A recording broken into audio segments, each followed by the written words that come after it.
जैसे ही आवाज सुने बाबा शंभू की तो तुरंत वो कुत्ते झुंड के रूप में दौड़ते हुए बाबा शंभू के पास आ गए। शेर ने जैसे ही वो कुत्तों को देखा, जंगली कुत्तों को जानते हैं ना, सोन कुत्ता, वो कुत्तों को जैसे ही शेर ने देखा तो शेर घबरा गया। शेर अपनी जान बचाने के लिए उठ करके भागने लगा। जैसे ही भागने लगा तो पीठ में कलिया दाई बैठी थी, वो भी जमीन पर भड़ाक से गिरी, वो भी बेहोश हो गई। अब शंभू बाबा भी जमीन पे पड़ा है, कलिया दाई भी पड़ी है। शेर भागा जान को बचा करके, उसके पीछे दौड़े कुत्ते। अब आगे आगे शेर, पीछे से कुत्ते। अब शेर किसका था? गौरा दाई का। तो कहां भागेगा? गौराई के पास जाएगा ना। शेर भागते भागते आश्रम पहुंचा तो आश्रम में बताया जाता, यहां थोड़ी सी बात दांतिक क्योदंतिया की बता रहा हूं, ठीक है ना, जो बोलते थे हमारे पूर्वज लोग कहानी के रूप में। तो गौरा दाई बताते हैं बर्तन मांज रही थी। तो बर्तन मांज रही थी तो उसके हाथ कोयला और राख से इतने इतने काले थे, ऐसा साफ कर रही थी। शेर भागते भागते गया और गौरा दाई के इधर से निकल के सामने खड़ा हो गया। गौरा दाई ने जैसे ही देखी तो समझ गई कि ये तो मेरा वाहन शेर है, ये लंबी सांसें क्यों ले रहा है, घबराया सा क्यों है। देखने लगी, देखते ही देखते तुरंत मेरे भाई वो जंगली कुत्ता आ गए, सोन कुत्ते, वो भी सामने, और शेर को पकड़ने को होने लगे। गौरा दाई समझ गई कि अरे, बोले ये कुत्तों के डर से भागा है। अब जैसे ही कुत्ते आए तो शेर कहीं इधर से घुसता है, कहीं इधर से निकलता, कहीं इधर से घुसता है, और वो कुत्ते भी इधर से पकड़ने के लिए चारों तरफ से हो रहे हैं। अब गौरा दाई बर्तन मांज रही थी, बर्तन भी पकड़ी है, कुत्तों को ऐसा करके टहनी पे टाल रही थी, लेकिन ढेर सारे थे, कुत्तों को टाल नहीं पाई। तो गौरा दाई को गुस्सा आ गई, बर्तन छोड़ी और वही जो काले हाथ थे वही उठाई और कुत्तों के मुंह पे मारी, तो कुत्तों के मुंह हो गए काले। ऐसा करके किंवदंतियां चलती थी। तो जितने कुत्तों के मुंह में हाथ मारी तो कुत्तों के मुंह हो गए काले, जितने कुत्ता पिटने से बच गए तो वो हो गए बोले जंगली। और वही हाथ उठाई, अपने वाहन शेर के ऊपर ऐसा हाथ फेरी तो बोले उसके पीठ में डंठल डंठल निशान बन गए। ऐसे करके कहानियां बताते थे पूर्वज लोग हमारे, और ये पाटारी लोग भी बताते थे, क्योंकि हमारा इतिहास लिखित में नहीं था ना, ठीक है ना, क्योंकि उस समय SC ST OBC के लोग पढ़े लिखे भी नहीं थे। तो जब पढ़े लिखे नहीं थे तो इतिहास कैसे लिखते बेचा? अब लोग कहते हैं कि लिखित में चाहिए, लिखित में चाहिए। जब पढ़े ही नहीं थे हम तो कैसे लिख देते थे? जो लोग पढ़े लिखे थे उन्होंने अपना इतिहास लिख दिया, और उन्होंने भी इतिहास लिखा तो कैसा लिखा? आपको पूरे 4 वेद 18 पुराण 6 7 9 ग्रंथों का पूरा रहस्य बता रहा हूं, निचोड़। विरोध नहीं है, ये सत्यता की बात है। वेद पुराणों में जो भी बात लिखी गई है ना, अगर ब्राह्मण समाज का आदमी ने अगर कोई गलत काम किया है तो वेद पुराणों में लिखा गया है लीला किया है, ठीक है ना, ठीक है ना। चाहे वो गलत काम भी किया है ना, उनके पुरखाओं ने तो उसको लिख दिया है लीला किया है। और अगर उनके अलावा SC ST OBC के लोगों ने कोई गलत किया है तो उसको लिखा है चोर है, दुष्ट है, पापी है। बस इतना ही से पूरा रहस्य है। अगर SC ST OBC के लोग करें तो पाप, और इनको छोड़ करके जो सवर्ण जाति के लोग करें तो लीला। समझ गए ना पूरा? बस इतना ही है, कुछ नहीं है।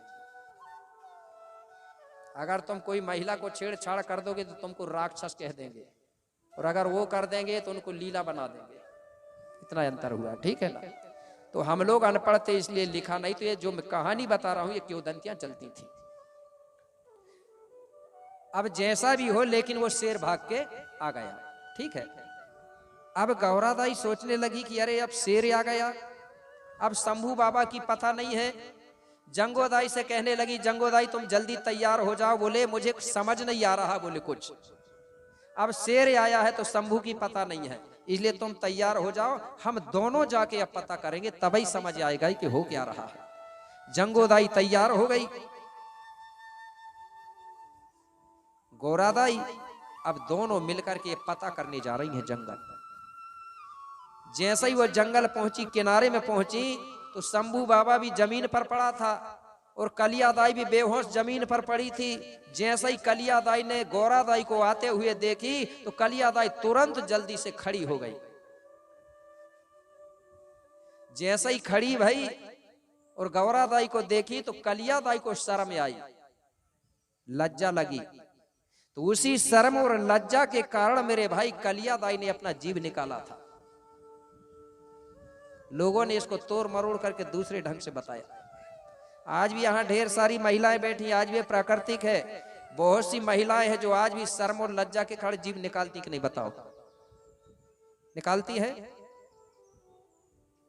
कलियादाई को कहा गया कि ये खून पीती थी, ये कीती थी, इतना भ्रम डाला गया है। कई महिलाओं को कली कंकाली आ जाए वो भी आज जीभ निकाल रही भ्रम के कारण, वो भाव बन गया है।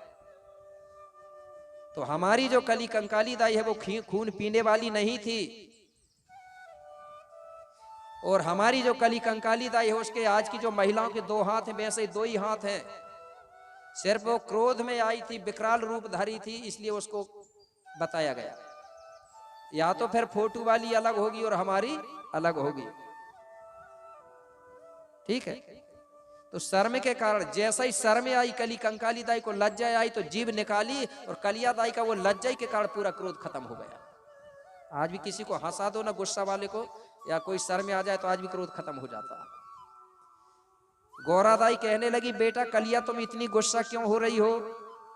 कलियादाई कहने लगी, बोले माँ मेरे बच्चों को बोले बाबा शंभू ने बोले कछारगढ़ गुफा में बंद कर दिया, वो भी 1-2 दिन के लिए करता तो मान जाती, बोले 12 साल के लिए किया है।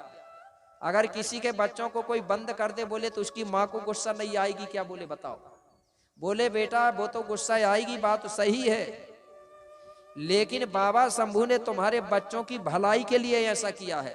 बोले बंद करने से कैसे भलाई होगी। बोले तुम्हारे बच्चे मुझे बहुत परेशान कर रहे थे, तुम्हारे बच्चे अज्ञान थे, मूर्ख थे, इसलिए बाबा शंभू ने वहां बंद किया है। अब बाबा शंभू क्या करेंगे, तुम्हारे बच्चों के लिए कोई गुरु ढूंढेंगे, और वो गुरु बोले बेटा तुम्हारे बच्चों को गुफा से निकालेगा, और निकालने के बाद उनको पुनेम दीक्षा देगा, मतलब गोंडी धर्म की दीक्षा। तुम्हारे बच्चे ज्ञानवान हो जाएंगे, और जब ज्ञानवान हो जाएंगे तो 5 खंड धरती में रहने वाले समस्त जीव प्राणियों की सेवा करेंगे, और सेवा करते करते अंत समय में तुम्हारे 33 ही बच्चे बोले 33 कोट के देवता बन जाएंगे, और जब देवता बन जाएंगे तो संसार के सभी लोग तुम्हारे 33 कोट बच्चों को देवता के रूप में पूजन पाठ सुमरन ध्यान करेंगे। बोले लेकिन कब बनेंगे देवता, पढ़ेंगे लिखेंगे तब बनेंगे, बोले इसलिए बंद किया है। मेरे भाई कलियादाई बड़ी खुश भाई, गौरादाई से कहने लगी तो फिर बच्चे कब निकलेंगे, ऐसा गुरु कहाँ है जो मेरे बच्चों को निकाल सके। बोले बाबा शंभू से पूछो वही बताएंगे ये सब।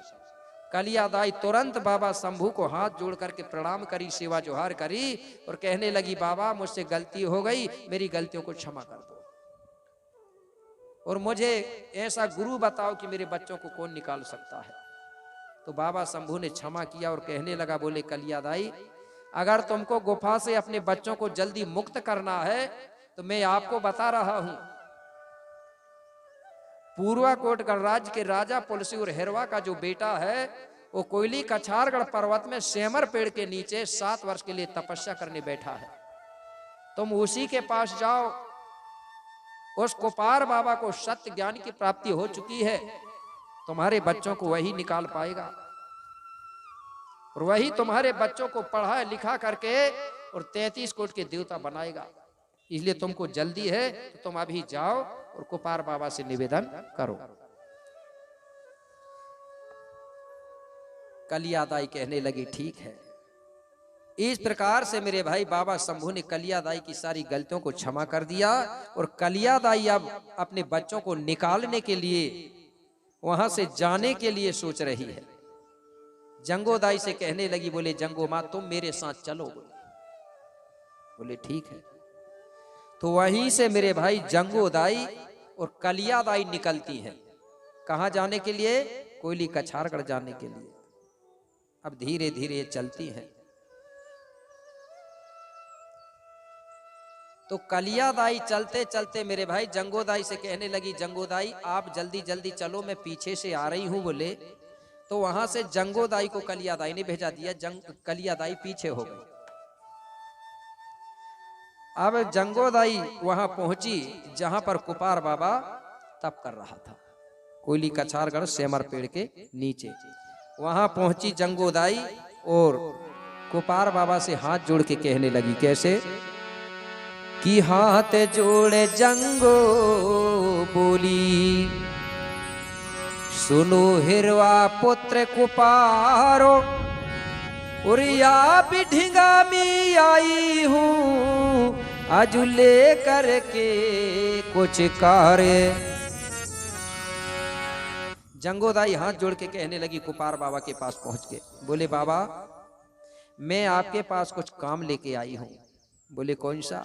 बोले बाबा कली कंकाली जाई के जो 33 कोट बच्चा है उनको 5 खंड धरती के राजा शंभू शेख बाबा ने कछारगढ़ की गुफा में 12 साल के लिए बंद कर दिया है, इसलिए तुम मेरे साथ चलो और 33 कोट बच्चों को गुफा से निकाल दो, मुक्त कर दो। कुपार बाबा तैयार हो गया, बोले चलो। अब लिंगो बाबा और जंगोदाई दोनों वहां से प्रस्थान हुए और चलते चलते कछारगढ़ पहुंचे। वहां जाके देखे तो बड़े बड़े पेड़ पौधा लगे हुए थे। जैसे ये जंगल के अंदर घुसे तो इनसे ऊंचे पेड़। एक कछारगढ़ में गुफा ढूंढते ढूंढते परेशान हो गए, पेड़ पौधों के कारण इनको गुफा नहीं मिला। ये ढूंढ ढूंढ के परेशान हो गए, अब क्या करें। कुपार लिंगो ने देखा कि कुछ दूरी में बरगद का पेड़ दिख रहा था जो सब पेड़ों से ऊंचा था, और उसी पेड़ में वो गिद्ध रहता था जिसको बाबा शंभू ने चौकीदार बनाया था। तो लिंगो बाबा कहने लगा, जंगोदाई चलो। बोले वो बरगद का पेड़ सब पेड़ों से ऊंचा है, उस पेड़ में चढ़ के देखेंगे तब गुफा दिखेगा। बोले चलो। ये दोनों लिंगो जंगो पेड़ के पास पहुंचे और उस पेड़ में चढ़ते हैं। और उसी पेड़ में गिद्ध रहता था, लेकिन उस समय वहां गिद्ध नहीं था, गिद्ध के बच्चे थे पेड़ में, मतलब घोंसला में बच्चे बसते। गिद्ध बच्चों के लिए भोजन लेने कहीं बाहर चला गया था। जैसे ही ये पेड़ में बीचों बीच पहुंचे लिंगो और जंगो, अचानक एक काला नाग आया। नाग देवता सर्प, गोंडी में तड़ास बोलते हैं। लिंगो जंगो के पीछे से वो नाग देव चढ़ने लगा उसी पेड़ में।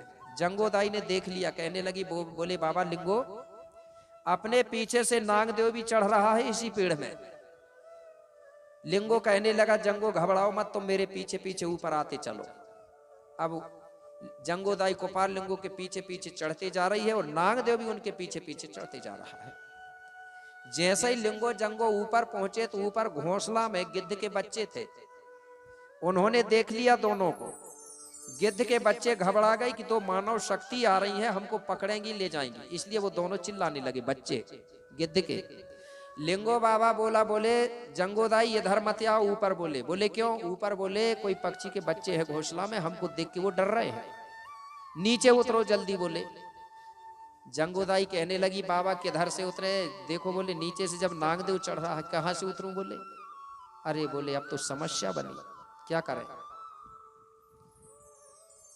अब दोनों विचार करने लगे। बोले अब ऊपर को भी नहीं जा पा रहा है, नीचे को भी नहीं जा पा रहा है, बीच ही बीच फंसे हैं। बोले अब करना क्या चाहिए। कुपार लिंगो बाबा को भी कुछ समझ नहीं आ रहा था। कुपार लिंगो बाबा अपने गले से कई प्रकार की आवाज निकालना जानता था, हर जीव प्राणियों की आवाज निकालता था। तो कुपार लिंगो बाबा ने क्या किया, तुरंत अपने गले से बड़ी तेज आवाज निकाला। जैसे ही वो आवाज निकली तो उस आवाज को जो गिद्ध भोजन लेने गया था उस गिद्ध ने सुन लिया। गिद्ध घबरा गया कि इतनी खतरनाक आवाज, इतनी तेज आवाज कहां से आई।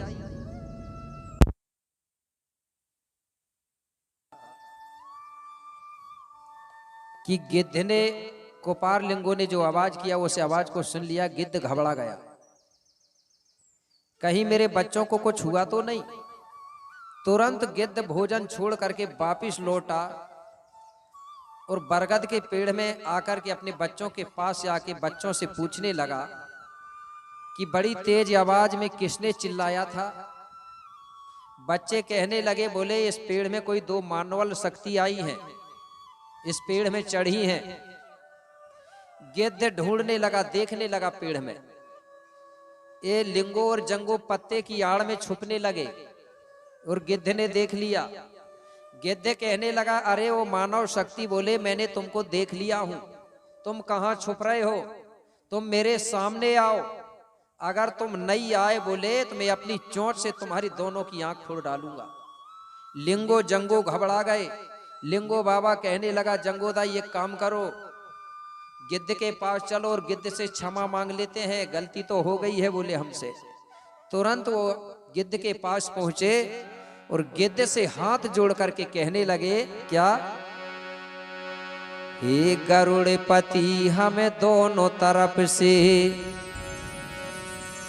अरे धर्म संकटों में पड़ गए, और यही कारण से हमने ही जोर जोर से चिल्लाए। बोले गिद्धराज, हम दोनों इस पेड़ के बीचों बीच में धर्म संकट में फंसे हुए थे। हम ऊपर को भी नहीं आ पा रहे थे और पेड़ से नीचे भी नहीं उतर पा रहे थे। बोले क्यों? बोले गिद्धराज, जैसे ही हम इस पेड़ पर चढ़े तो हमारे पीछे से इसी पेड़ में नागदेव भी चढ़ रहा था। जब हम ऊपर आने लगे तो ऊपर तुम्हारे बच्चे थे, हमको देखकर वो घबरा रहे थे, तो हम पेड़ से ऊपर भी नहीं आ पा रहे थे और नागदेव के कारण नीचे भी नहीं उतर पा रहे थे। हम बीचों बीच में फंसे थे, इसीलिए गिद्धराज मैंने ही अपने गले से आवाज निकाला था। अच्छा। बोले गिद्धराज, अगर हम नहीं आते और अगर मैं चिल्लाता नहीं तो ये नागदेव चढ़कर के तुम्हारे बच्चों को खा सकता था। हमारे आने से तुम्हारे बच्चों की जान बच गई। गिद्धराज कहने लगा, बात सही, अगर तुम नहीं आते बोले तो गिद्धराज बोले नागदेव चढ़कर के मेरे बच्चों को खा जाता। तुम्हारे आने से मेरे बच्चों की जान बच गई। गिद्धराज ने धन्यवाद दिया। कोपारलिंगो कहने लगा, गिद्धराज, हमारे आने से तुम्हारे बच्चों की जान बच गई, लेकिन तुम्हारे आने से हमारी भी जान बच गई। बोले कैसे? बोले गिद्धराज, जैसे ही तुम आए तो तुमको देख करके वो नागदेव और पेड़ से उतर के भाग गया, तो हमारी भी जान बच गई। बोले ठीक है। बहुत खुश हुआ गिद्धराज। अब कहने लगा गिद्धराज, अच्छा ये बताइए, इस पेड़ में तुम क्यों चढ़े हुए हो? यहां आने का तुम्हारा कारण क्या था? तो लिंगो जंगो कहने लगे, गिद्धराज, हमने सुना है यही कहीं कोई गुफा है क्या? बोले यहां तो ढेर सारी गुफा है। नहीं बोले, वो कौन सी गुफा है? बोले जिस गुफा में शंभू बाबा ने 33 करोड़ बच्चों को बंद किया है। गिद्धराज कहने लगा, रे बोले उन बच्चों की देखरेख करने वाला चौकीदार तो मुझे ही बनाया है बाबा ने। बोले तो बोले गिद्धराज, फिर तुमको तो पता होगा ही। बोले हाँ पता है। तो बोले गिद्धराज, हम यही पता कर रहे हैं कि वो कौन सी गुफा है जिसमें शंभू ने 33 बच्चों को बंद किया है। तो गिद्धराज वही पेड़ से बैठा बैठा लिंगो और जंगो को बता रहा है। कैसे बता रहा है? बोले कि हे भाई देखो उधर,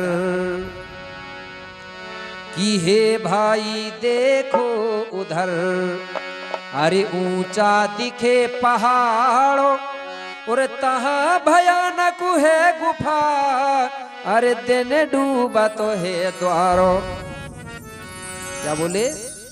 देखो बोले वो बहुत ऊंची पहाड़ी दिख रही है, जिस पहाड़ी के नीचे तरफ देखो बोले बहुत बड़ी गुफा दिख रही, जिस गुफा का दरवाजा दिंडुबत की तरफ है। उसी गुफा में बाबा शंभू ने 33 बच्चों को बंद किया है। इस प्रकार से गिद्धराज ने लिंगो और जंगो के गुफा के बारे में बताया। लिंगो जंगो कहने लगे, गिद्धराज बहुत बहुत धन्यवाद, हम यही पता कर रहे थे।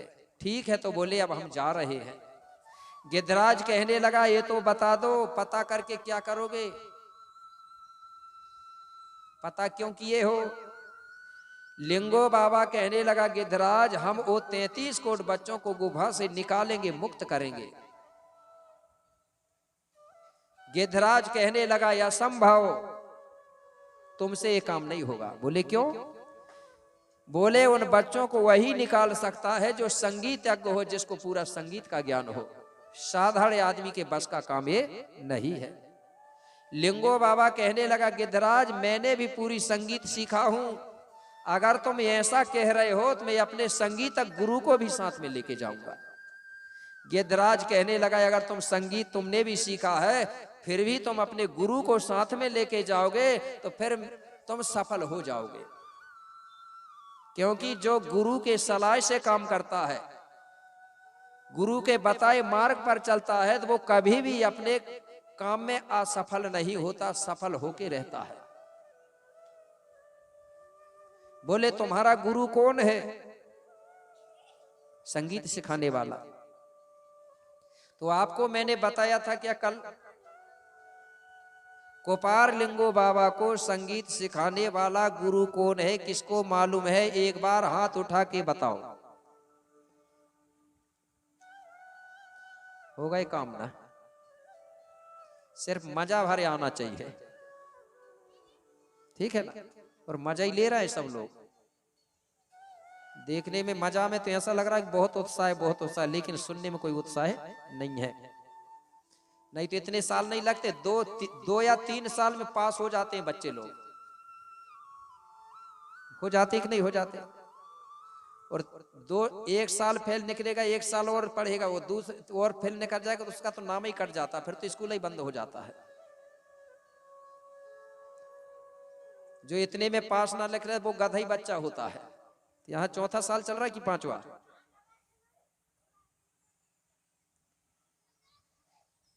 अगर कोई पूछने लगे कि तुम्हारे जो कुपार लिंगो है उनको संगीत सिखाने वाला गुरु कौन है, तो क्या बताओगे? लोग कहेंगे जिस चीज को तुम मानते हो उसी का इतिहास नहीं जानते, चुल्लू भर पानी में डूब के मर जाओ बोल देंगे। क्या बोलोगे?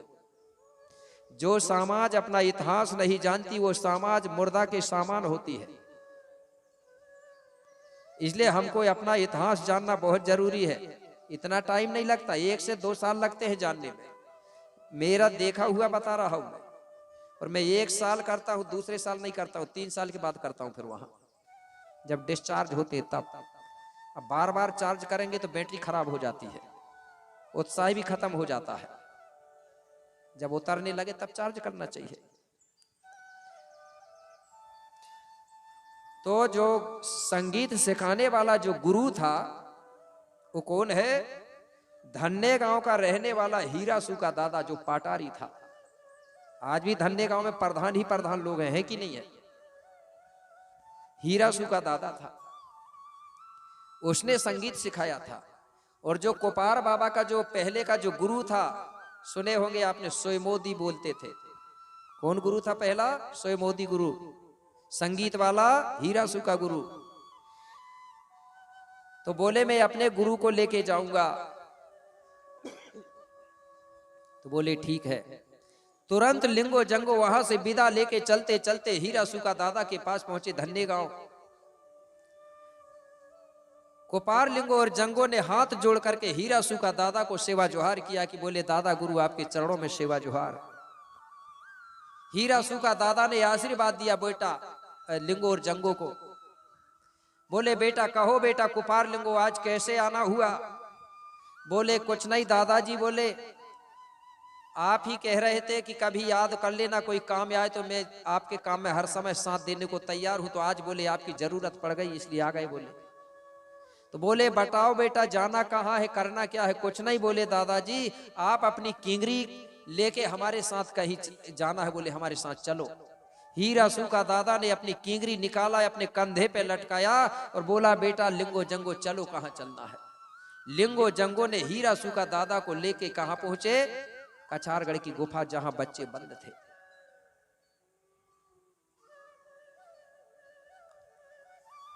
अब हीरासू का दादा से बताए लिंगो जंगो ने, बोले दादाजी यहाँ 33 बच्चे बंद हैं, एक गुफा से उनको निकालना है। और एक गुफा के दरवाजा में देखो बहुत बड़ा पत्थर रखा है। हीरासू का दादा कहने लगा बेटा अगर हम तीनों मिलके भी इस पत्थर को हटाएंगे तो हम हटा नहीं पाएंगे, क्योंकि बहुत बड़ा पत्थर है, इसलिए इसके लिए कोई दूसरा उपाय करना होगा। बोले कौन सा? बोले बेटा तुम लिंगो जंगो तुम दरवाजा के बाजू में दोनों खड़े हो जाओ। मैं ये पत्थर रखा है, इस पत्थर के बाहर तरफ बैठ करके अपनी किंगरी बजाऊंगा और गीत गाऊंगा। जब किंगरी और गीत की आवाज निकल करके गुफा के अंदर प्रवेश करेगी, उस आवाज को जब बच्चे सुनेंगे तो उस आवाज को सुनकर के बच्चे मन मुग्ध हो जाएंगे। उस आवाज को सुनकर बच्चों के शरीर में शक्ति प्रवाहित होगी। वो बच्चे गुफा के अंदर उस आवाज के लिए तड़पने लगेंगे। उस आवाज के चक्कर में बच्चे अपने आप बाहर आ जाएंगे। आज भी गीत गाते हैं तो शक्ति प्रवाहित होती कि नहीं शरीर में, एक वाइब्रेशन तैयार होता है कि नहीं? उसी को हम लोग बोलते हैं देवी आ गई, देवता आ गए। तो बोले जब मैं गाऊंगा तो बच्चों को बोले शक्ति प्रवाहित होगी शरीर में। और सभी बच्चे एक साथ मिलके बोले अंदर से पत्थर को धक्का देंगे, बोले पत्थर हट जाएगा, बच्चे आ जाएंगे। बोले तो लिंगो जंगो गुफा के बाजू में खड़े हो गए दरवाजा के, और हीरासु का दादा अपनी कींगड़ी लेकर के पत्थर के बाहर तरफ आसन लगा के बैठ गया। अब हीरासु का गीत गाता है। कैसे गा रहा है, लोगों ने परिवर्तन कर दिए। और कैसा सुना था मैंने बाद में, बैठो रे ताला के पार घुंघरू बजावे रे, ऐसा कर दिए।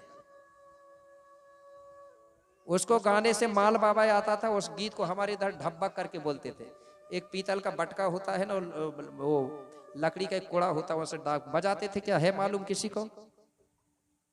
मालूम है कोई? दादाजी हाथ उठा के बताओ ना अगर होगा तो। है मालूम? माल बाबा आता था कि ना, एक लाइन में बता रहा हूं कि धुन बता रहा हूं मैं कैसे।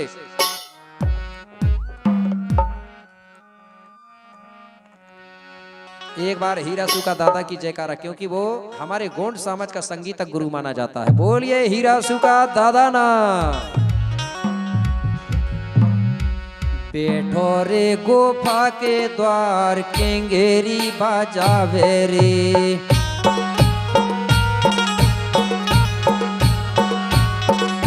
बैठो रे गुफा के द्वार केंगेरी बजावे रे।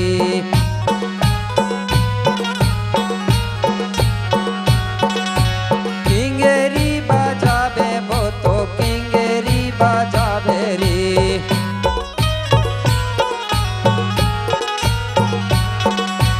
केंगेरी बजावे वो तो केंगेरी बजावे रे।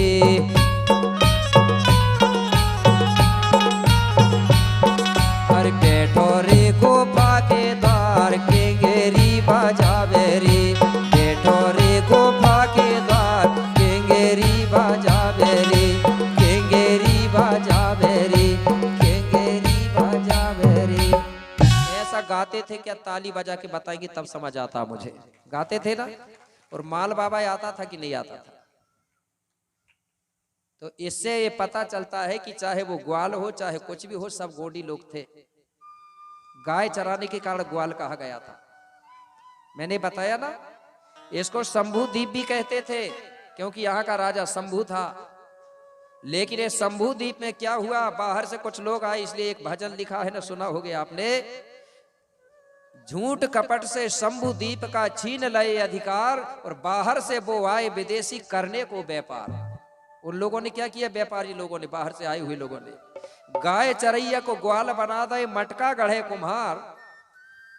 ठीक है ना, जो गाय चराता था उसको ग्वाल बना दे मटका गढ़े कुम्हार, और तेल बेकैया को तेली बना दे लोहा पीटे लोहार, और बिखरा दे गोंडवाना का परिवार।